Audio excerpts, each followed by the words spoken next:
Mari kita sama-sama masuk ke dalam doa.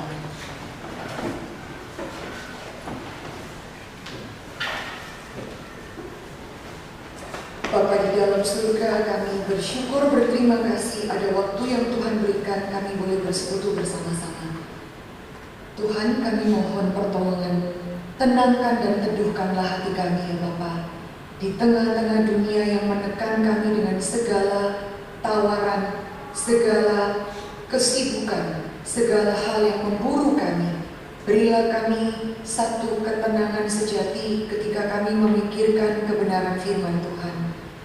Berikanlah kepada kami pengajaran, penghiburan, dan teguran. Tolong kami ya Bapa. Tuhan kiranya berkenan memakai hamba Tuhan dalam semua kekurangan keterbatasannya, boleh menyampaikan perenungan firman Tuhan kepada setiap kami. Tolong Tuhan, kasihankanlah kami. Dengarlah seru doa ini ya Bapa. Di dalam nama Tuhan kami Yesus Kristus kami sudah berdoa. Amin. Mari rekan pemuda yang dikasihi Tuhan, kita bersama-sama akan memikirkan tema Dare to be faithful. Bagaimana berani untuk menjadi setia di tengah-tengah dunia ini. Saya mengajak kita membuka satu bagian firman Tuhan dari Amsal pasal 20.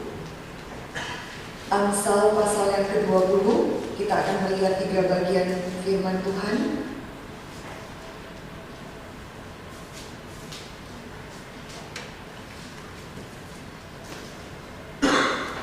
Ayat ke-6. Mari kita baca bersama-sama. 1, 2, 3. Banyak orang menyebut diri baik hati, tetapi orang yang setia, siapakah menemukannya? Silakan baca sendiri. 1, 2, 3. Banyak orang menyebut diri baik hati, tetapi orang yang setia, siapakah menemukannya? Ya, baik sekali. Mari kita buka Matius 10 ayat 22. Matius pasal 10 ayat 22. Matius 10 ayat 22. Dan kamu akan dibenci semua orang oleh karena namaku, tetapi orang yang bertahan sampai kesudahannya akan selamat.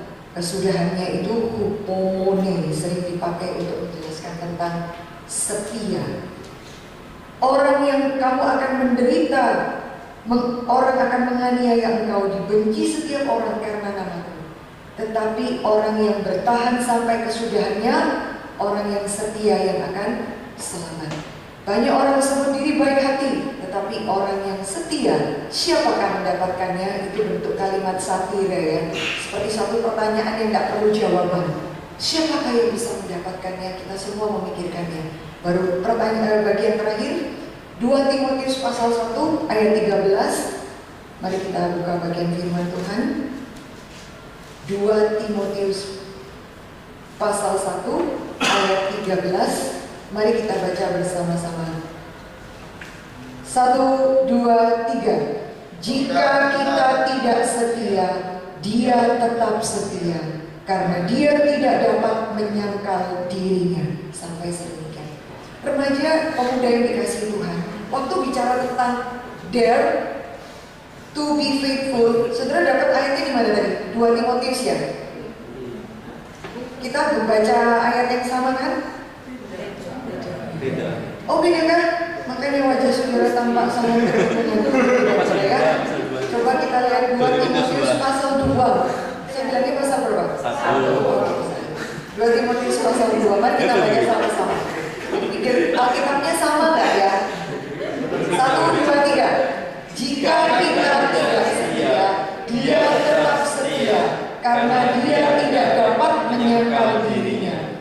Saudara, Alkitab memberikan kita satu pertanyaan yang sulit sekali dijawab, dan ternyata ada kualitas pembeda. Orang banyak menyebut diri baik, orang suka sekali sama orang yang baik, tetapi siapa di antara kita mencari kualitas setia? Orang baik itu seperti artis yang hadir di tengah-tengah suasana, kita semua mudah tertarik kepada dia. Tetapi setia itu tuntutan jauh lebih dalam dari sekedar orang yang baik. Orang bisa sekali-kali berbuat baik. Saudara-saudara, siapa itu? Diane satu kali dia pergi ke India, lalu dari Inggris dia pergi ke India, lalu semua wartawan syuting sorot dia. Kenapa? Ada seorang calon ratu Inggris pada waktu itu, kalau boleh dibilang, datang pergi ke India. Untuk apa? Pergi di daerah pinggiran Kalkuta. Untuk apa? Bertemu dengan orang-orang kusta, lalu foto kanan kiri, cari angle yang paling baik. Lalu besok dia sudah kembali ke Inggris. Tapi mata seluruh dunia fokuskan kepada seorang ratu, seorang, kalau boleh disebut princess yang cantik ini, sebenarnya fokusnya kepada kecantikannya. Kenapa?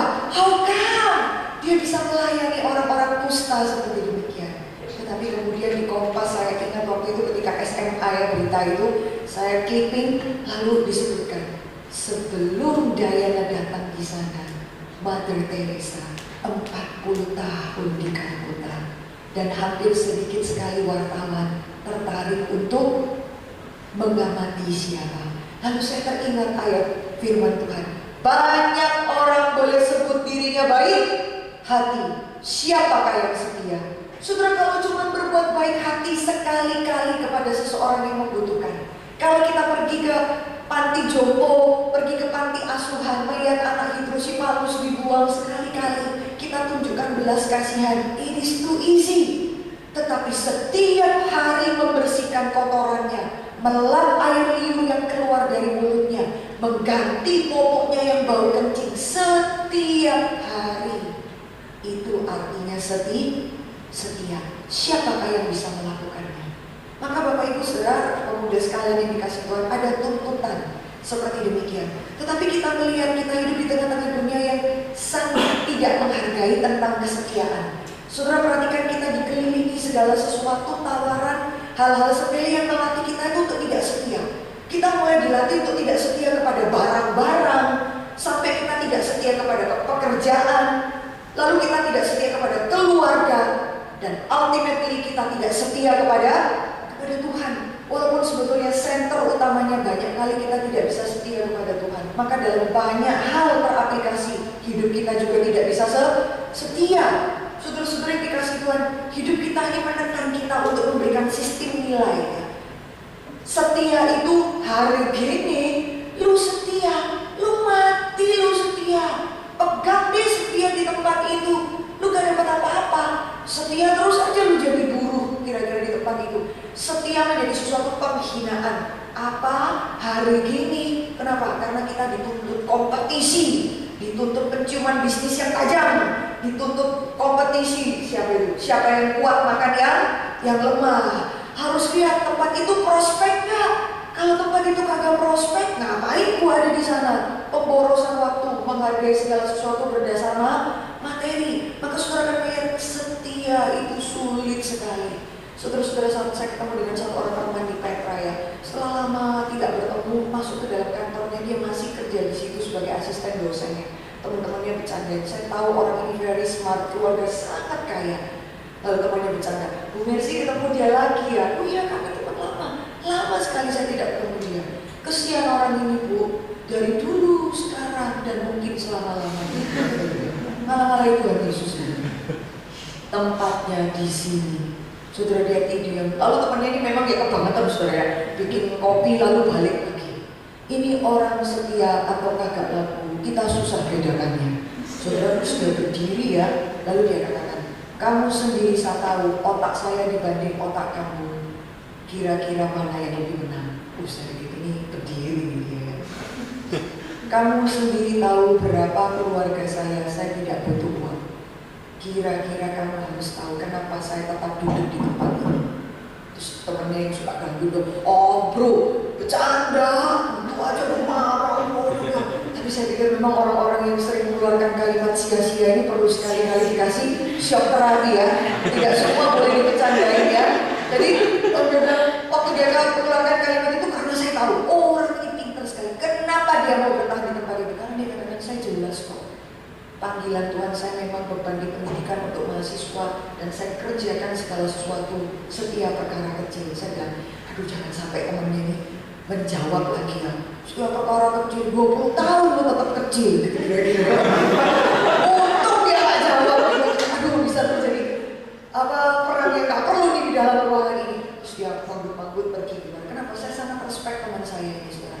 Dia tahu sekali, dan tapi kita sekarang hari gini bodoh banget, makan deh tuh setia, kira-kira gitu ya. Kita dapat pressure demikian, lalu kita menemukan lingkup yang lebih kecil lagi, keluarga kita. Setia itu menjadi barang yang murah. 20-30 tahun lagi kalau orang selingkuh itu mempermalukan diri. Kalau orang sampai ketahuan apa itu selingkuh, waduh rasanya itu cap nama buruk ya. Dia kalau ini perempuan nggak setia, itu kemana-mana jadi pembicaraan ibu-ibu.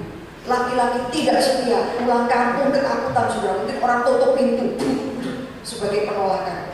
Orang tidak setia itu bisa diasingkan oleh masa. Itu 20-30 tahun lalu, lu belum lahir kalian. Jadi kamu gak pernah tahu bagaimana sistem nilai degradasi itu tentang moral semakin menurun.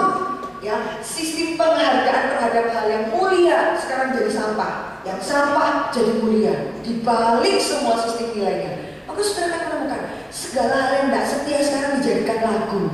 Ya. Dijadikan lagu, jadikan aku yang kedua, buat yang pertama sengsara.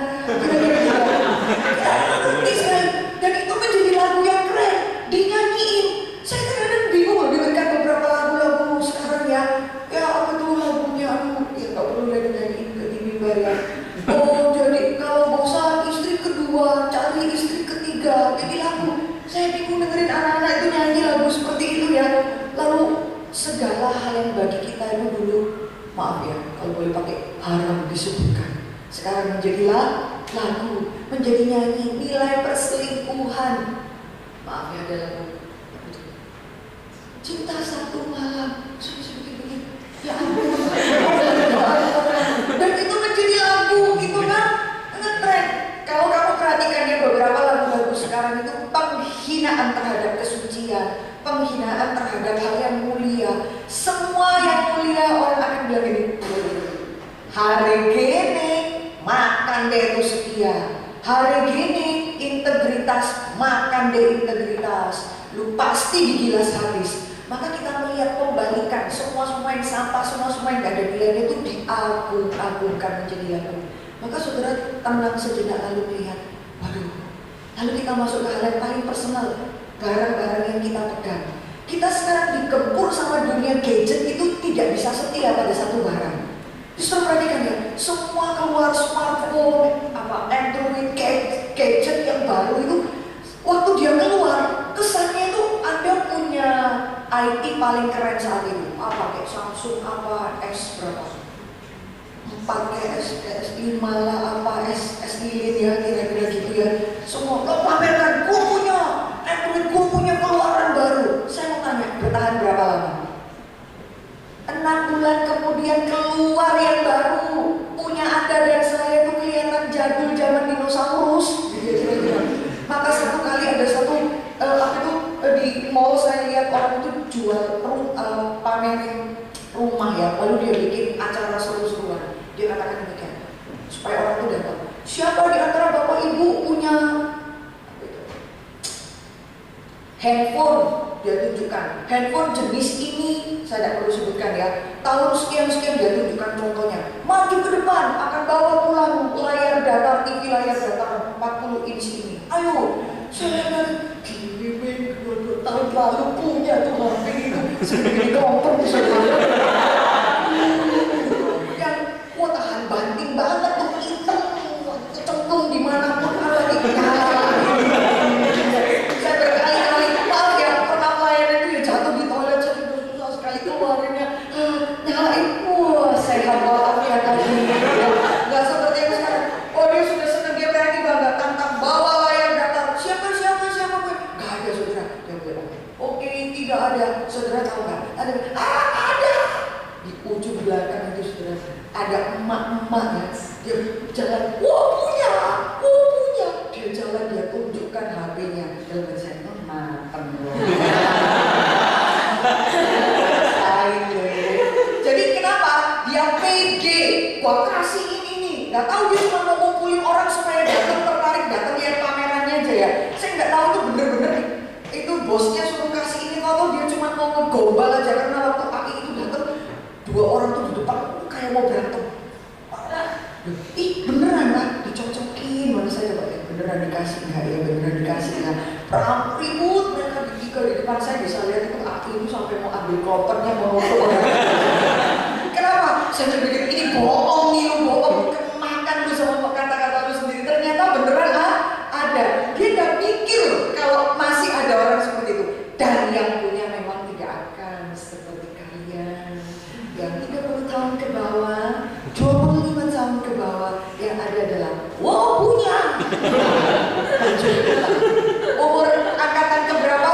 70 tahun ke atas. Why hari gini setia itu untuk orang-orang yang sudah dekat kuburan. Kenapa? They have no choice. Maka lu mesti setia sama suamimu yang sama sudah tua. Tapi kalau saya masih kuat, saya umur 30 tahun mesti setia sama dia. Dia tidak bisa memuaskan saya secara emosi, tidak bisa memuaskan saya secara seksual. Saya lihat di luar ada yang lebih bagus. How come sampai mau memisahkan kita? Maka panggilan setia hanya cocok untuk orang-orang yang sudah dekat bau kubur. Ya, setiap perkara kecil sampai mau memisahkan kita itu terasa seperti penjara. Sudah tahu tidak? Panggilan maka baik sekali tema Anda. Dare to be faithful. Why? Karena untuk menjadi setia itu butuh keberanian. Kita dipaksa culture hidup kita untuk menghina segala sesuatu yang mulia, sistem nilai hidup kita. Maka pemuda yang dikasih Tuhan, bagaimana sih panggilan kita untuk setia itu seperti apa? Ingat, di dalam kekristenan tidak ada satu orang yang bisa berdiri tegak dan berkata, Tuhan, aku sudah menyelesaikan segala sesuatu karena aku setia. Kalimat itu tidak pernah keluar dari mulut kita. Kenapa? Kalimat itu judgment diberikan oleh Tuhan. Hai hambaku yang setia, masuklah. Kenapa hari ini mesti setia? Karena nanti kita bertemu Tuhan. Tuhan tidak akan tanya, hai hambaku yang pintar kesaksian, hai hambaku yang pintar khotbah, hai hambaku yang cum laude, hai hambaku yang pintar main piano, hai hambaku yang apa? Hai hambaku yang pintar cari uang. Tidak, Tuhan akan cari satu kualitas dalam hidup kita yang Tuhan kejar adalah hai hambaku yang setia, marilah masuk ikut perjamuan bersama-sama dengan aku.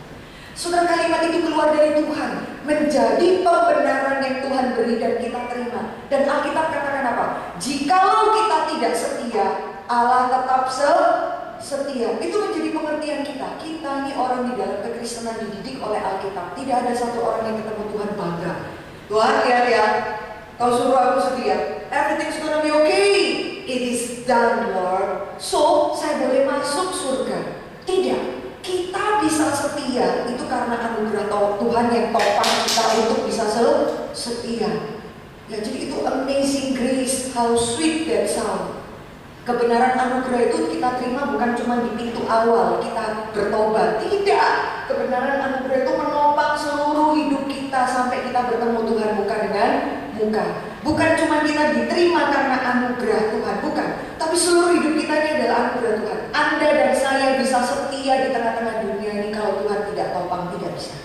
Satu kali seorang istri yang selingkuh sampai bisa kami konseling bawa surat-surat keluarga lari dengan supirnya. Singkat cerita, temukan dibawa ke penjara suami saya dan suaminya tengok bawa dia keluar. Seluruh anggota keluarga dari laki-laki penjarakan. Ini perempuan gak bener, matiin dia. Sudah anak-anak kita ambil. Suaminya itu tengok di penjara. Ya gak ngerti ya dia bertobat sungguh atau enggak. Istrinya nangis sampai berlutut, saya minta maaf. Suaminya bilang, saya sudah tahu, saya sudah maafkan kamu jauh-jauh hari. Yang tuntut itu papa mama, bukan saya. Saya akan sewa pengacara lepaskan kamu dari penjara. Karena dua anak kita butuh kamu. Terus kalimat dia, saya pun butuh kamu sebagai istri. Waduh, saya bukan istri aja, saya pikir Tuhan, ini kebangetan nih cewek. Istrinya nangis, terus istrinya tanya gini, kamu kok gitu sih Pak? Aduh, udah dodok air. Kok bisa? Kalimat suaminya apa saudara?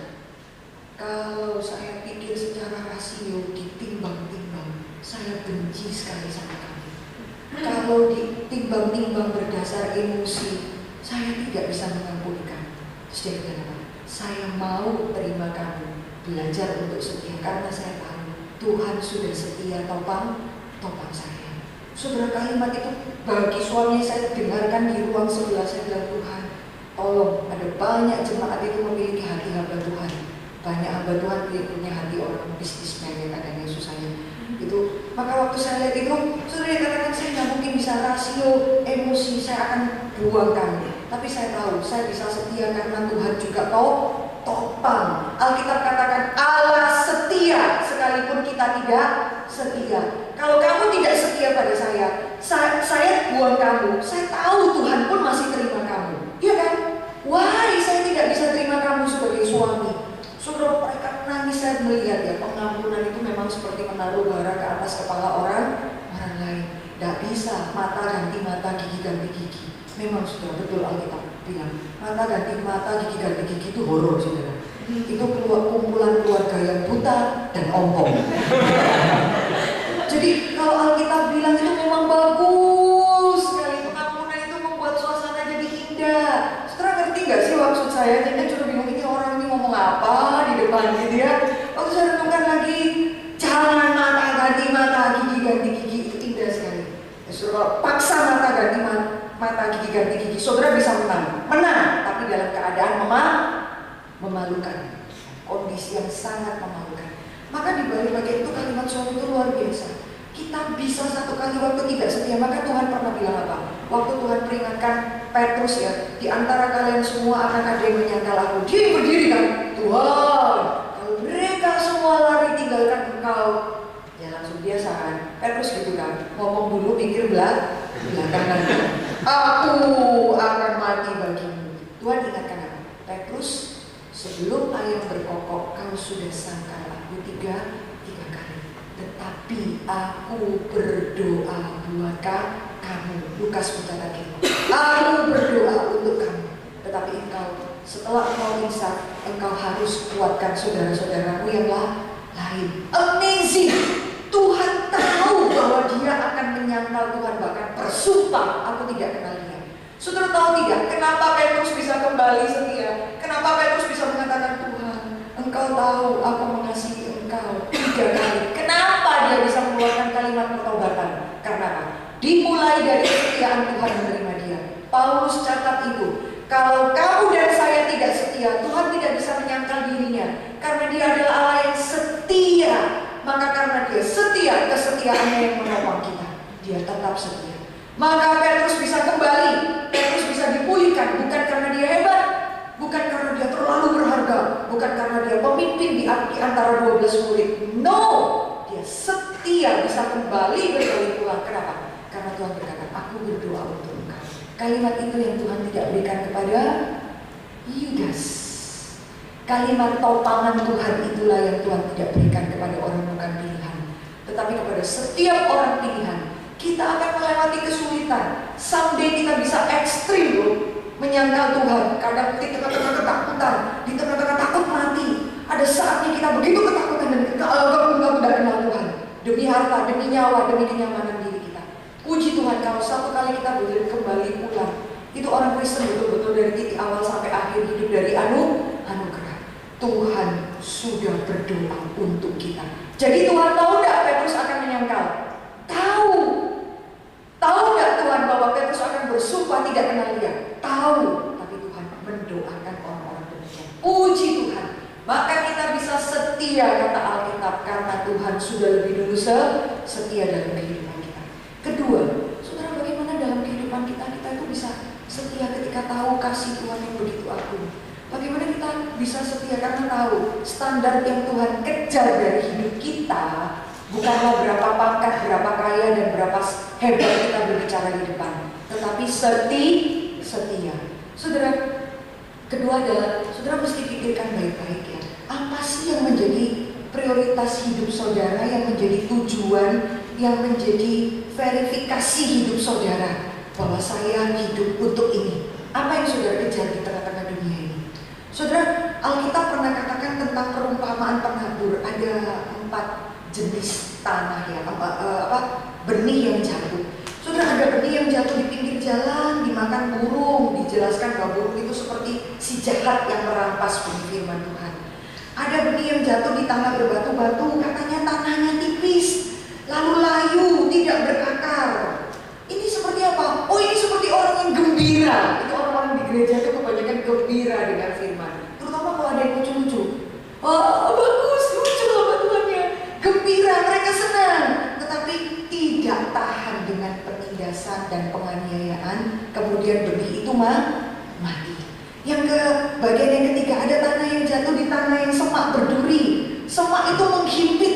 Lalu Alkitab katakan, itu seperti orang yang dengar benih firman Tuhan. Benihnya mati? Tidak. Bertumbuh. Tetapi apa? Kekhawatiran, kesulitan dunia menghimpit, menekan. Lama-lama benih itu akan mati. Jadi jangan terlalu bangga sama langkah awal. Langkah awal berapi-api. Semua begitu saudara. Hampir semua orang yang pulang retreat itu luar biasa.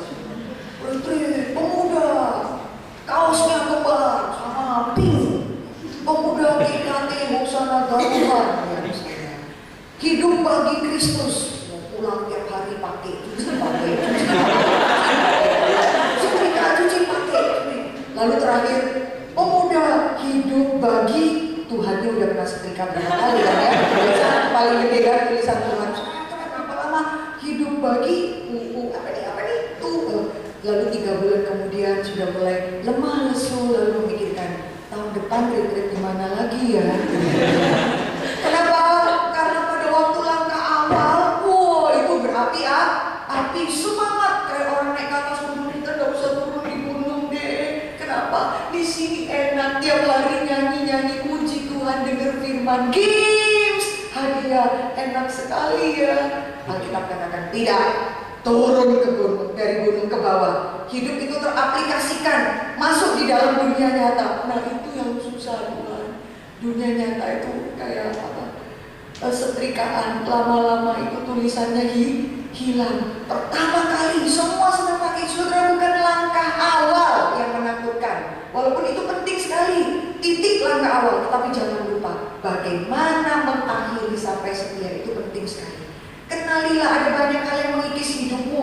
Benih itu ditabur, tumbuh semua. Benih yang terakhir jatuh di tanah yang subur, tumbuh.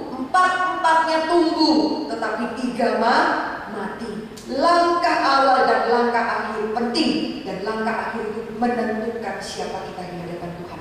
Langkah awal saudara tidak bisa pilih. Kita tidak bisa pilih kadang kita lahir di tengah-tengah keluarga broken home. Tidak bisa pilih, kita terima dari Tuhan. Beberapa lahir, ada satu murid saya lahir dari hasil perselingkuhan. Dia tidak bisa pilih, dia mau jadi hamba Tuhan. Baru dia tahu mamanya korban, maafkan ya Pak Ibu Saudara, perkosaan. Dia rasa tidak layak. Saya bilang sama dia, titik awal kamu dan saya tidak bisa pilih, itu pemberian Tuhan.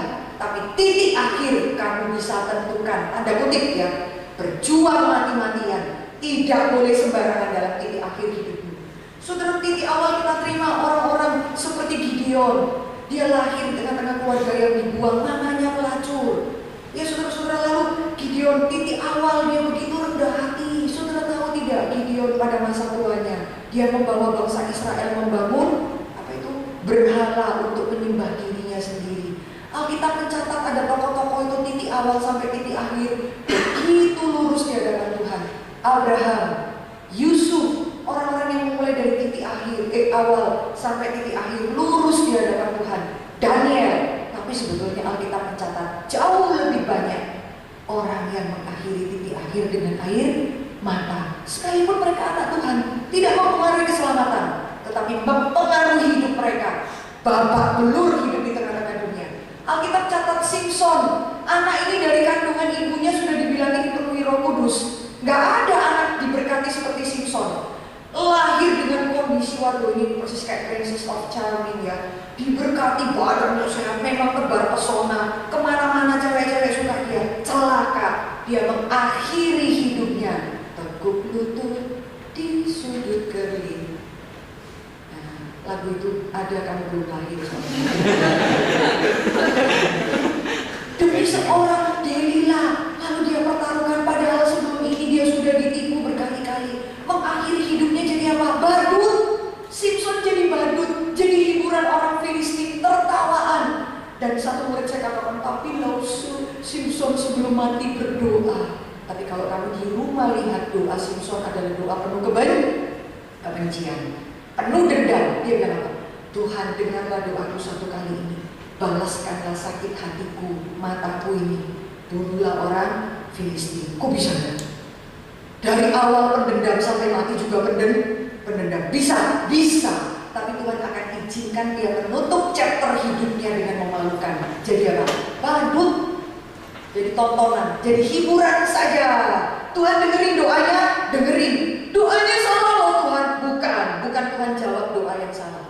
Tuhan tidak sedang berelasi dengan Simpson. Tuhan memang mau membunuh orang Filistin. Maka ada kalimat penutup. Seluruh kisah Simpson ditutup dengan kalimat apa? Pada waktu Simpson mati, maka Simpson bisa membunuh orang Filistin jauh lebih banyak daripada waktu dia hidup. Bagus ya. Hati-hati, jangan sampai kita menutup hidup kita. Tuhan mau bilang, lu ini bikin repot gua, tapi kasih karunia aku topangkan. Kamu tetap diberi kemenangan, bukan karena kamu. Karena apa? Karena Tuhan memang tidak bermusuhan dengan Filistin. Waktu Simpson mati, Simpson bisa membunuh orang Filistin jauh lebih banyak daripada waktu dia hidup. Waktu dia hidup gagah perkasa, pakai tulang saja bisa bunuh banyak musuh. Kemana-mana kebarkan jubahnya, semua rontok, takut. Alkitab katakan dengar nama Simpson saja musuhnya gentar. Berapa hebat coba? Ya kira-kira demikian. Tapi Alkitab katakan orang ini tidak setia di dalam satu hal, yaitu kesucian hidupnya. Maka Tuhan pakai dia dan Tuhan izinkan dia menutup hidupnya seperti demikian. Hati-hati saudara, ada tokoh-tokoh seperti demikian. Ada Musa begitu setia dipanggil Tuhan, begitu taat, begitu setia kepada memelihara bangsa yang negara tangguh. Tapi ada satu waktu dia terpancing emosi dan dia pukul batu itu sehingga air keluar. Tahu ceritanya enggak saudara? Tuhan cuma bilang, Musa bicara saja maka batu itu akan keluar air. Musa lawan Tuhan pada motif. Dan yang bisa, ini bangsa terlalu jahat, mana bisa bicara? Ya pukul dan airnya keluar. Puji Tuhan, air tetap keluar, berkat tetap diberikan. Tapi Tuhan tuntut kesetiaan. No, kamu tidak setia, kamu tidak lurus. Airnya keluar Tuhan, orang Israel minum, mujizat tetap ada. Baik, mujizat tetap diberikan, tetapi setia di hadapan Tuhan, tetap Tuhan kejar. Maka Tuhan bilang apa? Oke, kamu dihukum tidak boleh masuk tanah perjanjian. Wah, serius sekali, serius. Tuhan tidak main-main. Setia pada apa yang Tuhan minta, itu yang Tuhan kejar. Simpson dendam tetap dijawab Tuhan. Musa marah, pukul 2 kali, air tetap keluar. Tapi totalan buri. Tuhan bilang gak bisa. Ayo, total-totalan. Lu gak setia diberikan apa kata-kata saya. Maka marilah kita berdoa. Tidak heran Tuhan akan kejar kita. Hai hambaku yang setia. Kalau Simpson, hai hambaku gagah perkasa mirip Hercules. Kira-kira gitu ya. Hai hambaku yang luar biasa. Tidak, Tuhan kejar setia di hadapan Tuhan. Fokus hidup kita apa? Apa yang kita kejar saudara? Saudara, kalau kita kejarnya kenikmatan dunia, kesenangan dunia, maka tidak heran saudara kerja di kantor saudara, tawaran untuk korupsi, tawaran untuk apa? Tawaran untuk kompromi banyak hal. Kita akan mudah jatuh untuk itu. Tapi saudara perhatikan ya, bahkan bos-bos yang besar itu melihat seseorang dari mana? Setianya. Ya. Kira-kira saudara, satu kali ada satu orang bos dia minta anaknya, kamu akan gantikan papa, lihat bagaimana papa mewawancarai seseorang. Ada satu orang, dia lulusan S2, dia pernah kerja di satu perusahaan, lewat lalu ada satu orang, papanya tanya, dia bingung. Papa ini kalau cari orang yang kerja di kantor dia, tanya mama, tanya keluarga, kakek, nenek. Papa ini tanya orang kerjaan, atau mau cari pembantu, atau mau cari suster sih, atau mau nyari apa? Bingung anaknya. Pertanyaannya, oh kalau mama kamu sakit, terus siapa yang jaga? Jadi curhat, jadi cerita-cerita, yang gak sabar. Lalu ada satu orang bertanya, oh mama kamu gimana? Dia cerita, mama saya sakit. Kalau kamu kerja, siapa yang jaga?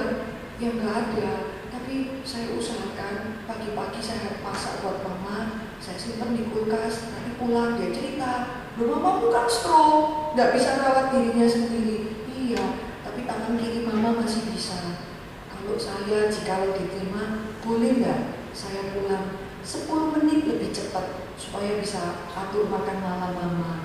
Terus selesai, terus anaknya tanya, yang mana Pak yang diterima? Nomor 1, nomor 2, 3, 4 di situ diceritain di ilustrasi itu. Satu dapat paling penting bawa pengalaman kerja pernah ini. Yang terakhir, yang mana? Yang mamanya stroke itu loh. Papa ini cari babysitter. Kamu cari apa sih? Papa bilang, kamu lihat ya, karakter seseorang, kesetiaan seseorang itu mewakili semuanya. Kapasitas itu bisa belajar. Hati yang setia nggak bisa belajar. Dia katakan hati yang setia itu bentukan keluar dari karakter yang betul-betul lurus di hadapan Tuhan. Singkat cerita papanya milih dia ya. Jadi dia susah mati untuk ngajar orang baru itu bagaimana keuangan dan lain sebagainya. Tapi orang yang belajar setia perkara kecil, Tuhan katakan apa? Akan dipercayakan perkara yang besar. Kondisi seperti itu. Maka apa yang saudara kejar? Paulus pernah katakan, Demas memberi salam padamu, Kolose, Filemon. Tapi pada bagian 2 Timotius pasal 4, Paulus katakan, Demas mencintai dunia dan dia meninggalkan aku dan meninggalkan pekerjaan Tuhan. Kenalilah, ada banyak hal yang menghimpit kita. Tawaran dunia ini yang membuat kita kompromi. Dan paling besar desakan kita adalah uang. Tidak heran, akar segala kejahatan adalah cinta uang. Lalu ke bagian ketiga, saudara, saya akan mengajak kita 10 menit melihat keindahan kehidupan Yakub ya. Orang seperti Yakub itu apa? Yakub banyak kelemahan, saudara. Pernah beberapa kali berbohong. Yakub biasa melakukan segala sesuatu menurut kekuatan saya. Tetapi Tuhan hukum Yakub luar biasa. Orang yang berkali-kali menipu papanya, menipu kokonya, toh masuk di tengah-tengah keluarga yang seperti apa? Penipu ulung, saudara. Dia dapat lawan yang sepadan. Siapa? Mertua itu, ampun ya, mafia sungguhan itu ya. Namanya siapa? Laban. Jadi saudara jangan main-main sama Tuhan.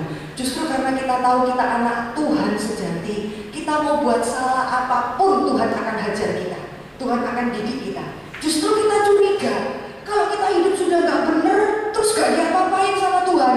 Hati-hati, lubuk GR. Jangan-jangan memang kita bukan anak Tuhan yang sejati. Karena Tuhan bilang, jikalau kamu anak, pasti ku hajar. Lalu saudara hidup sebuah anak, saudara kompromi, sana tipu sini, korupsi, saudara. Tapi hidup gak bener, kok everything's gonna be okay ya. Rasanya jalan mulus. Saudara jangan GR, atau mungkin belum waktunya. Saudara, mari kita lihat ya bagaimana satu kalimat sederhana. Yakub itu melewati hidup dengan setia di hadapan Tuhan, khususnya di dalam pekerjaannya. Tuhan temukan dia dengan lawan yang sepadan, yaitu apa? Si penipu ketemu jago tipu sampai dia takluk 20 tahun, diporotin sama siapa? Mertuanya. Saudara, kalau tahu curhatnya Yakub, mari kita lihat sama-sama ya. Kita buka satu bagian Alkitab firman Tuhan dari bagian Kejadian pasal 31. Coba kita lihat Kejadian pasal 31. Kita baca sama-sama. Kejadian pasal 31 ayat 40.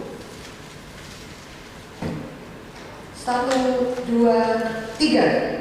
Aku dimakan panas hari waktu siang dan kedinginan waktu malam, dan matamu jadi daripada tertidur. Selama 20 tahun ini aku di rumahmu. Aku telah bekerja padamu 14 tahun lamanya untuk mendapat kedua anakmu, dan 6 tahun untuk mendapat ternakmu, dan engkau telah 10 kali mengubah upahku. Nangkap ya? Sakno ya? Menelas ya orang ini. Dia cerita sama istrinya, kamu tahu enggak papamu perlakukan apa?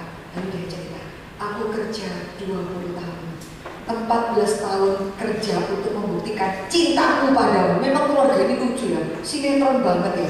Mana bisa ya, mau kawin gitu, aku cinta sama Rahel. Lalu ya, dia memang ngegombal duluan ya. Lalu dia berani bilang, aku dapat dia, aku kerja. Mertuanya itu kan yang tawari, sudah lihat 2 orang jatuh cinta langsung, orang yang cinta itu tai kucing pun rasa coklat kan. Itu goblok bilang kayak gitu, dan itu terjadi. Orang kalau sudah cinta itu apa aja kelihatan baik. Kamu mau dapat anakku yang paling bungsu? Oke, kerja 7 tahun ya. Habis gitu baru tak kasih ke anakku. Namanya cinta, kata orang Madura. Tai kucing rasa coklat, saudara. Iya, kerja mau dia. Lalu ini satunya mafia banget tuh, dia bilang, waduh celaka. Yang meme lebih cantik daripada yang Titi. Buat kakak laku dong gitu-gitu. Gimana cara lakuin yang Cici lebih jelek? Wah caranya, langsung diobrolin. Tuker, saya nggak ngerti ya apa kok orang, maaf ya, malam pertama kok gak bisa kelihatan mukanya juga nggak ngerti ya. Mungkin waktu itu di tenda atau gimana. Bayangin ya, itu kan 3000 tahun yang lalu kan gak ada lampu atau gimana, kok malam pertama horor banget ya. Gak bisa lihat siapa orangnya. Lalu bangun kita bilang apa? Tahu cerita itu kan? Nah dari Anda ketawa ya kira-kira tahu. Beberapa gini-gini, ada kok ceritanya di Alkitab, ada ya. Bangun pagi-pagi kaget sekali. Loh, kok kamu marah kan dia sama teman-temannya itu? Kamu aku kan mau yang itu. Terus pertanyaan bilang apa? Begini. Menurut kebiasaan kebudayaan kami, gitu kan ya, ini bahasa sekolah minggu saya ya. Kita nggak boleh kawinkan adik dulu daripada cecenya. Harusnya kan ngomong dari depan ngomong sudah belakang, nggak boleh. Jadi lu tuh aduh cincai lah, lu buy one get one. Bukan cuma matahari yang jualan kayak gitu, saudara. 3000 tahun lalu otak bisnisnya Laban sudah mikir-mikir, tenanglah, cincai lah, buy one get one. Tapi lunaskanlah janjimu di depan lagi. 1 orang putri berharga 7 tahun. Mata sungguhan kerja tanpa digaji, kerja bakti 14 tahun. Siapa di sini orang laki tahan untuk mendapat 1 orang perempuan? Lu kerja gak digaji apa-apa 14 tahun. Saya mau lihat sih, siapa di antara kau? Mungkin ada kan ya. Ada orang yang kerja sama calon mertua, mau dia gak kawin tiap hari, giliran awal bulan mau terima gaji, semua lewat di depan. Lalu masuk ke kantor dia. Ngerti gimana ya? Lalu kenapa? Demi cinta. Orang bisa setia itu karena apa? Karena kasih, saudara. Maka untuk jemaat yang mulai bergeser di dalam kitab Wahyu, Tuhan bilang, ingat kasihmu yang mula. Kasih itu membuat kita tahan menderita, bikin kita tuh setia. Yakub bilang, aku 14 tahun kerja. Kenapa? Yakub betul mencintai istri-istrinya. Walaupun nanti saudara tahu ya, dia tidak mencintai Lea, tapi tetap saudara akan melihat dia lebih mencintai Lea daripada Rahel. Kenapa? Yang mati dikubur sebelahnya Yakub itu bukan Rahel, tapi Lea. Itu yang minta siapa? Yakub. Karena Yakub akhirnya mengerti, yang ini cantik, iri hati. Sing itu cece, yang jelek mukanya mungkin gayaan gitu. Tapi orang ini hatinya baik, kira-kira. Maka Yakub putuskan, nanti saya mati, yang dikubur sebelah saya siapa? Lea. Boleh cek di dalam Alkitabnya. Kenapa? Laki-laki ini belajar yang setia mendampingi saya dan memberikan saya anak lewat kesusahan demi kesusahan. Siapa? Lea. Kesetiaan itu selalu penghargaannya terakhir. Orang baik hati itu dihargai di depan. Datang senyum, hai, hiwang api ya. Kalau datang, tapi mungkin orang yang, ya Pak, orang itu mungkin lebih setia daripada si tebar pesona. Hai, gimana? Gimana kamu? Habis itu, lewat gitu aja kayak busa. Tapi mungkin ada orang-orang yang kita pikir ini orang ini nggak seberapa baik ya, performance-nya kurang, tapi kita tahu ini orang yang setia. Yakub tahu itu, balik ya, Yakub bilang aku kerja 14 tahun. Lalu apa? 6 tahun untuk dapat apa? Ternak. Tahu cerita itu ya, yang dikasih Hawa sehingga boleh lahir apa? Anak-anak domba yang berbentol-bentol punya dia. Lalu dia bilang apa? Papamu mengganti upah berapa kali? 10 kali. Dalam 20 tahun. Jadi ya wis tak gaji. Mau dikasih? Kasih dong. Lagi. Saudara, berapa tahun? Mau saya kasih gaji? Mau kasih gaji? Berapa kali?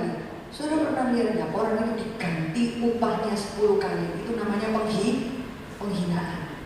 Entah yang aku pernah dikasih gaji diganti.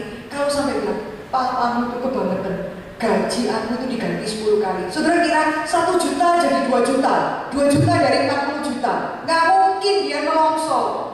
Papamu ganti aku 10 kali. Itu pasti 1 juta ya. Sisi kelarangan 500 ribu aja. 500 ribu aduh kelarangan. 300 ribu terus diganti. Terakhir nggak dikasih apa? Bayangkan. Yakub bilang apa? Aku tahan 20 tahun. Kenapa? Papamu perlakukan aku tidak baik, tapi papa. Ini orang kerja karena tahu yang pelihara dia bukan papanya, tapi yang pelihara dia siapa? Tuhan. Coba lihat kalimat Yakub selanjutnya ya, sebagai bagian penutup bagian ini, ayat yang ke 42, 1 di bawahnya, 1, 2, 3. Seandainya Allah-Allahku dan disegani oleh Ishak tidak menyertai aku, tentulah engkau sekarang membiarkan aku pergi dengan tangan hampa. Tetapi kesengsaraanku dan jerih payahku telah diperhatikan Allah, dan Ia telah memberikan tebusan tadi malam. Menarik ya, Alkitab catat, Yakub pergi meninggalkan Laban. Dia memiliki kekayaan berkali-kali lipat daripada Laban. Yakub pergi meninggalkan Laban, membawa istri-istrinya, membawa anak-anaknya, cucu-cucu Laban. Dia memiliki tentara berkali lipat lebih kuat daripada Laban. Sekalipun Laban 10 kali menggagalkan mengupah dia. Lalu Yakub katakan, jikalau bukan karena Allah Abraham, Allah Ishak yang disegani, papamu itu akan membiarkan aku keluar dengan tangan hampa. Tapi Tuhan memperhatikan sengsaraku. Kenapa? Dia belajar bekerja karena cinta kasih. Dia belajar bekerja karena iman. Dia belajar bekerja karena apa? Aku tahu Tuhanku setia, maka aku bisa setia. Tuhan berkata di dalam Mazmur, tidak ada di antara kamu yang menghutangi Tuhan. Maksudnya apa? Tuhan tidak pernah dihutangi siapapun. Tuhan tahu siapa orang yang setia, dan Tuhan akan mengembalikan berkat tepat pada waktunya. Tuhan memberkati kita pemuda sekalian. Saya tahu itu bisa dikatakan beberapa kali, it is not easy hidup di tengah-tengah dunia setia. Betul, it is not easy but not impossible. Susah bukan berarti tidak mungkin. Susah, tapi Tuhan beri kekuatan. Semua yang nilai tinggi, berharga, mulia pasti susah. Semua yang recehan, nilainya murahan pasti gampang dapatkannya. Semua yang berharga, kerja keras untuk itu. Tuhan memberkati kita. Mari kita sama-sama masuk ke dalam doa.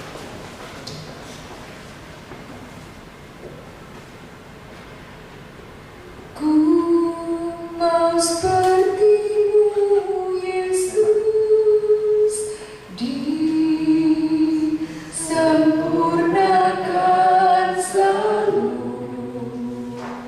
dalam segenap jalanku,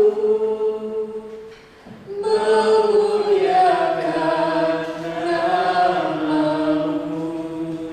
Di tengah-tengah dunia yang menghimpit kita, Kristus pahlawan yang agung berjalan di depan kita, memberikan teladan bagaimana setia kepada Allah Bapa.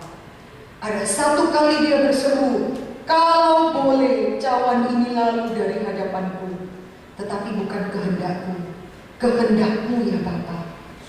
Teriakan di atas kayu salib adalah sudah genap.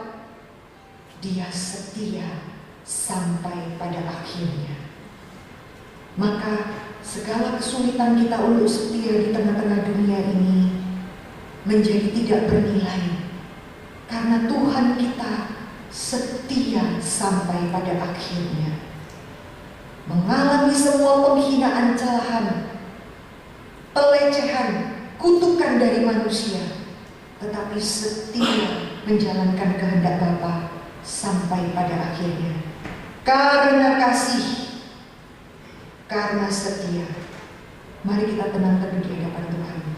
Kita bersama-sama berdoa. Saya mohon dengan hormat, bolehkah ada satu atau dua orang di antara kita menutup kita di dalam doa singkat saja, membawa kita datang di hadirat Tuhan. Siapa yang mau bersyukur untuk kesetiaan Tuhan, berdoalah di dalam kalimat singkat. Siapa yang mau minta pertolongan Tuhan menopang hidup kita agar setia, berdoalah, bawalah kita berbicara kepada Bapa di surga. Mari rekan-rekan pemuda, saya sebagai hamba Tuhan dengan hormat minta kesediaan dua orang di antara Anda. Bolehkah menutup kita di dalam doa? Mari kita berdoa.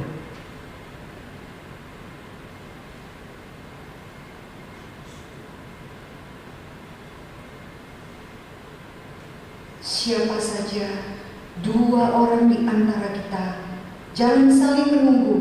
Mari boleh pimpin kita di dalam doa. Mari kita berdoa. Ya Bapak, terima kasih ya Bapak atas firman-Mu yang telah Kau berikan pada malam hari ini. Ya. Kiranya Kau sedang memberkati setiap kami, ubah hati kami, persiapkan hati kami, agar kami bisa sungguh-sungguh menjadi hamba-Mu yang setia ya Bapak. Ya, Terima kasih ya Yesus, demi Yesus kami sudah mengucap syukur. satu orang lagi. Tuhan, kami tahu dalam kehidupan kami tidak setia padamu. Ya Tuhan. Dalam setiap langkah kami, Ya Tuhan. Maka Tuhan melihat kami semua. itu bisa kita Ada banyak kompromi kami Tuhan. bantu kami bahwa kami dalam setiap langkah kami dan kehidupan kami supaya bisa tetap setia dan saling berdoa. Ya. Kami malam hari ini sudah boleh mendengar kisah dari yang kita.